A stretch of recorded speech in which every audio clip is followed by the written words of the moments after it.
Okay, you're looking good. Thank you. No good deed goes unpunished. No good deed goes unpunished. Terry Decker, the victim in this case, is a man of good deeds. If you're a friend of Terry's, and you're hard up for something, he'll make sure that he can help you in any way possible. But that generosity does not begin and end to those closest to Terry, such as his girlfriend, Lisa Little, the other victim in our case. But that also goes beyond those closest to him, like Lisa Little, to her friend, the defendant, Emily Turbo. Now, if Emily Turbo needed something, needed a port from the storm that is her life, needed a place to stay, Terry was more than happy to let her stay with him and Lisa at his house. When she had no place to keep her dog, Terry was more than happy to oblige and let the dog stay with him. Now, that generosity didn't stop there.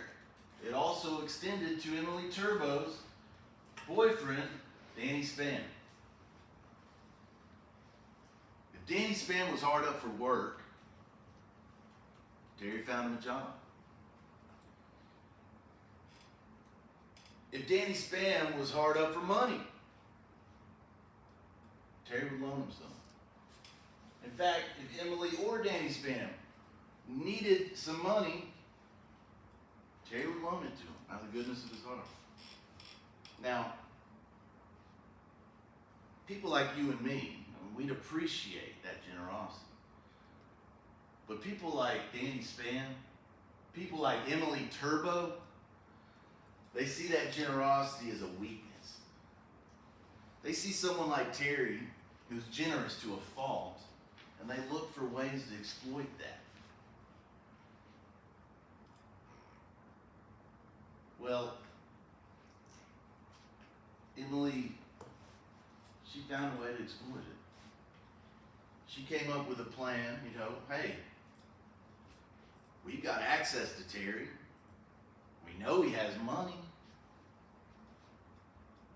Why don't we come up with something where I can go stay at his house, unlock his door,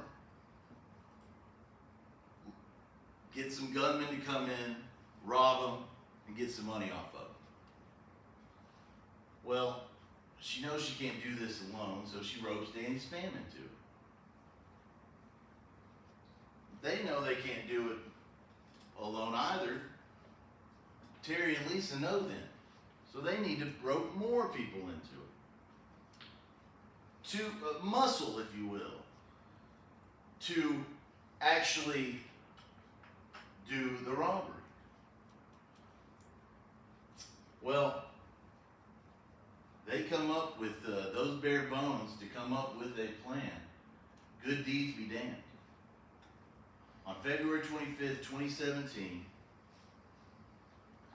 Emily sets her plan in motion. She comes up with an excuse to stay with Terry and Lisa. The dead of night, she unlocks his back door,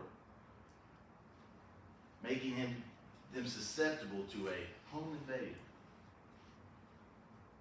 2 gunmen come in that same door that she's unlocked, duct tape Terry down, put a gun in his face, and force him to write 2 checks, $9,000 each, so that they can give to his girlfriend Lisa Little to take to a bank in cash.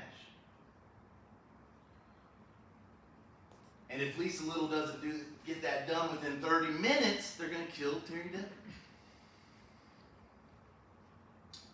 Well, Lisa goes to the bank, and Emily Turbo goes with her because, you know, what are friends for? But Emily's not going to give Lisa some sort of emotional support during this horrendous ordeal. No, she's going to make sure Lisa doesn't screw up. Well, somehow at the bank, Lisa composes herself, builds up enough courage to ask for help. Law enforcement comes.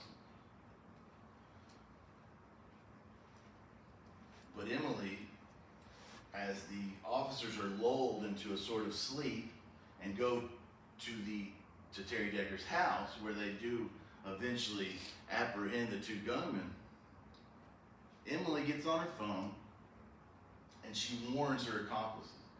Cops are involved.